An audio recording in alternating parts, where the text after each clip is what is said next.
है। आमीन, हालेलुया। ये मेरे जिंदा खुदा का प्रतिज्ञा है। परंतु मैं आत्मिक वचनों को आज आपके मध्य में रखना चाहता हूँ। शारीरिक तौर पर यहाँ पर बैठे हुए सारे लोग जीवित है, शारीरिक तौर पर जीवित है, परंतु आज मैं आपको बतलाना चाहता हूँ आज हम आत्मिक तौर पर कितने लोग जीवित है। हालेलुया। प्रभु आपके आत्मिक जीवनों को देखना चाहता है।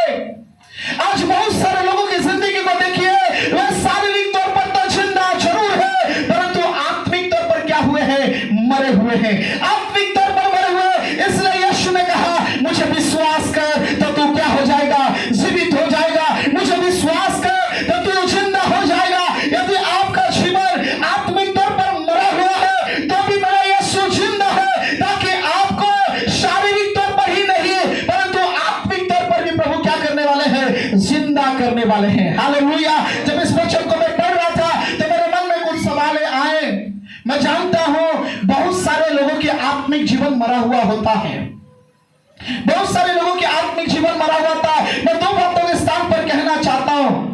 कई लोग जो है इस प्रकार सोचते हैं हमारा आत्मिक जीवन खत्म हो जाएगा तो क्या हो गया, हमारा आत्मिक जीवन मर जाएगा तो क्या हो जाएगा। लेकिन मैं आपको बताना चाहूंगा कलीसिया जिनका आत्मिक जीवन खत्म हो गया, पहली बात तो यह है परमेश्वर के साथ उसका रिश्ता कटअप हो जाता है, परमेश्वर के साथ उसकी रिश्ता खत्म हो जाता है। और दूसरी बात मैं आपको कहना चाहता हूं, जिसका आत्मिक जीवन खत्म हो जाता है, जिसका आत्मिक जीवन मर जाता है, मेरी दृष्टि में, वचन की दृष्टि में, यीशु की दृष्टि में वे बहुत ही खतरनाक होते हैं, वे बहुत ही डेंजरस होते हैं। वे कभी भी किसी भी प्रकार की कदम उठा लेंगे, कुछ भी करने को तैयार हो जाएंगे। उनकी बुद्धि भ्रष्ट हो जाती है, उनकी स्वर्ग बुद्धि जो प्रभु ने उनको दिया है वो समाप्त हो जाता है और उनको दुष्ट आत्मा के द्वारा चलना पड़ता है, दुष्ट आत्मा की अगुवाई से चलना पड़ता है और दुष्ट आत्मा जैसे उनको प्रेरणा देती है उसी के अनुसार वे कार्य करते हैं, उसी के अनुसार वे चलते हैं। इसलिए प्रत्येक विश्वासियों को, प्रत्येक कलीसिया को आत्मिक जीवन में बढ़ना बहुत जरूरी है, आत्मिक जीवन में उन्नति करना बहुत जरूरी है। मैं आज बाइबल में से ऐसे 4 व्यक्तियों का आत्मिक जीवन जो खत्म हो गया, आत्मिक जीवन में जो मर गए, उनके बारे में बताना चाहूंगा और वे कितने खतरनाक थे उस विषय पे भी मैं आपको कहना चाहता हूं, उस विषय पे भी मैं आपको सुसमाचार को सुनाना चाहता हूं। यीशु ने कहा तू मुझे विश्वास कर, आमीन, तू मुझे विश्वास कर तो तू क्या हो जाएगा? जिलाया जाएगा। हालेलुया। तू मुझे विश्वास कर तो तू क्या हो जाएगा? जिलाया जाएगा। पवित्र शास्त्र इस प्रकार कहता है बहुत सारे लोग आत्मिकता में मरे हुए हैं, शारीरिक तौर पर तो जिंदा जरूर है। आज मैं 3 मृत्यु के विषय में जरूर बात करूंगा, लेकिन उससे पहले आत्मिक मृत्यु के बारे में कहना चाहता हूं। पहला आत्मिक मृत्यु जो बाइबल के अंदर भी बहुत सारे लोगों का जीवन जो शारीरिक तौर पर जिंदा थे परंतु आत्मिक तौर पर बहुत ज्यादा मरे हुए थे, और पहला व्यक्ति आदम और हवा। हम इनके बारे में अच्छे से जानते हैं, इनके विषय में तमाम लोगों को पता है, बाइबल में हमने पढ़ा है।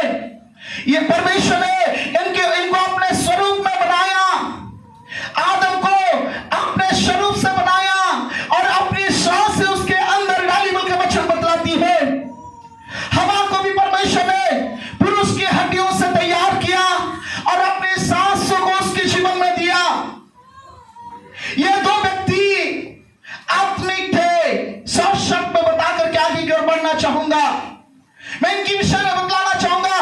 प्रतिदिन इनके साथ जब आत्मिकता होती है, परमेश्वर आपसे मुलाकात करते हैं। जब आप आत्मिक जीवन जीते हैं, आप बहुत सारे बातों को देखने पाते हैं, स्वर्गीय बातों को समझने पाते हैं। परमेश्वर के साथ आपकी मुलाकात होती है, प्रभु से आपकी वार्तालाप होती है, परमेश्वर की संगति में आप दिन प्रतिदिन बढ़ने लगते हैं। Hallelujah, hallelujah. दिन प्रतिदिन बढ़ने लगते हैं। आदम और हवा का जीवन भी ऐसी ही था।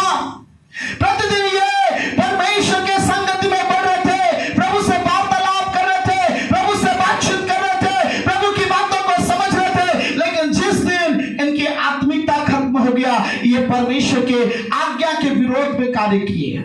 ध्यान दीजिएगा, मैं कहा आत्मिक जीवन जिसका खत्म हो जाता है वे बड़े खतरनाक बन जाते हैं। इन्हें सारे डर इनके जीवन से मिट गया। प्रतिदिन शाम के समय पर परमेश्वर स्वयं उतर करके आते थे और उनसे मुलाकात करते थे, उनसे बातें करते थे, उनसे मुलाकात करके बैठते थे, उनसे मिलकर भोजन भी करते थे। परंतु जिस दिन इनके आत्मिक जीवन खत्म हो गया, इनके आत्मिक जीवन नष्ट हो गया, ये उस दिन प्रभु के आज्ञा के विरोध में काम किए, प्रभु के आज्ञा के विरोध में काम किए, परमेश्वर के आज्ञा को तोड़ना शुरू किया, जो कि उत्पत्ति की किताब में लिखा गया है। मैं आपको बताना चाहता हूं, आपके आत्मिक जीवन अगर खत्म हो जाए विश्वासी कलीसिया, सुन लीजिए, आप निश्चित तौर पर जाने अनजाने में भी परमेश्वर की आज्ञा को तोड़ना शुरू करते हैं।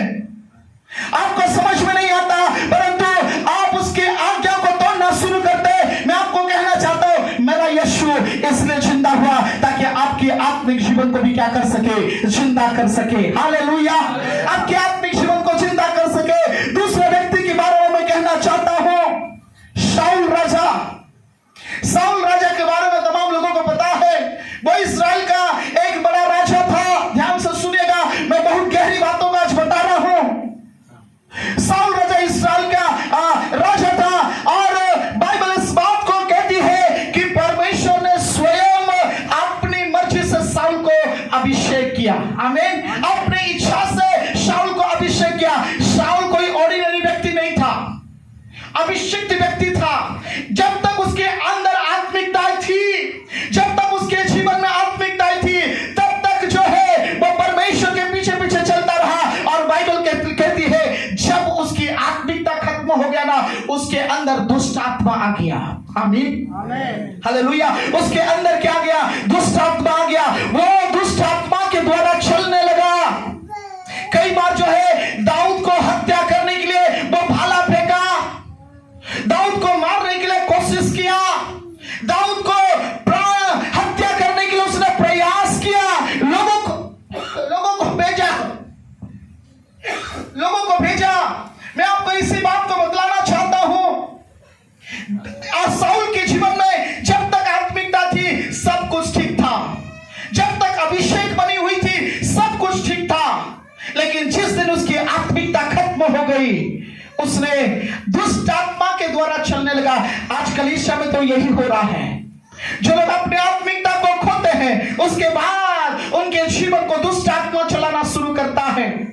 उनके जीवन में जो है अलग अलग बातें आने लगती है, अंदर आने लगती, फिर उनको लगता है कि यह गलत नहीं है, यह गलत नहीं है। शाऊल को भी लगा यह गलत नहीं है। सुन लीजिए अभिषिक्त लोग, परमेश्वर की दया आपके ऊपर है, आप परमेश्वर के संतान कहलाते हैं।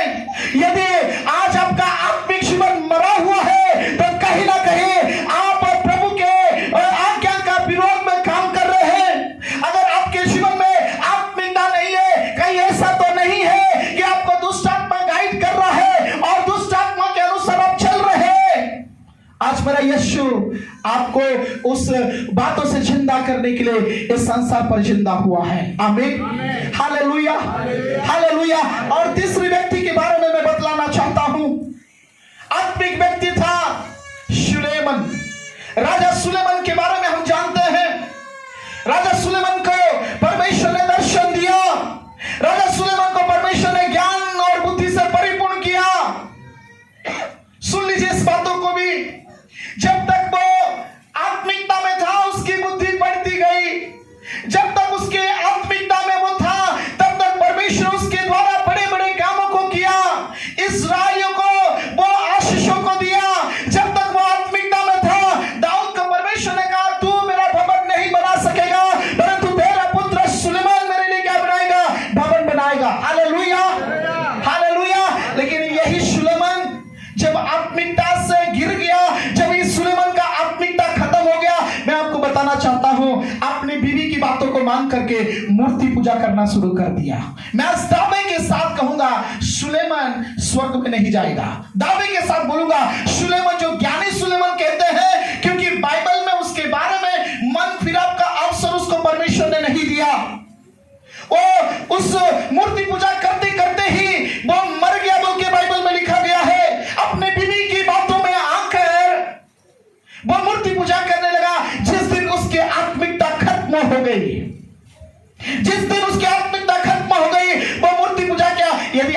कोई भी स्वर्ग जाएंगे ना, तो आप इस बातों को याद रखिए और जरूर चेक करिएगा, सुलेमान को ढूंढिए वहां पर सुलेमान है कि नहीं है। लेकिन इस वेदी पर मैं खड़े होकर बता रहा हूं, सुलेमान जो है स्वर्ग कभी भी नहीं जाएगा, क्योंकि वो मूर्ति पूजा करते करते क्या हुआ है, मरा है। उसने मन नहीं फिराया, उसने मन नहीं फिराया। पहले आत्मिक था तो वो परमेश्वर के लिए कार्य कर रहा था, लेकिन जिस दिन उसकी आत्मिकता खत्म हो गया, वो परमेश्वर के विरोध में आकर मूर्ति पूजा करने लगा।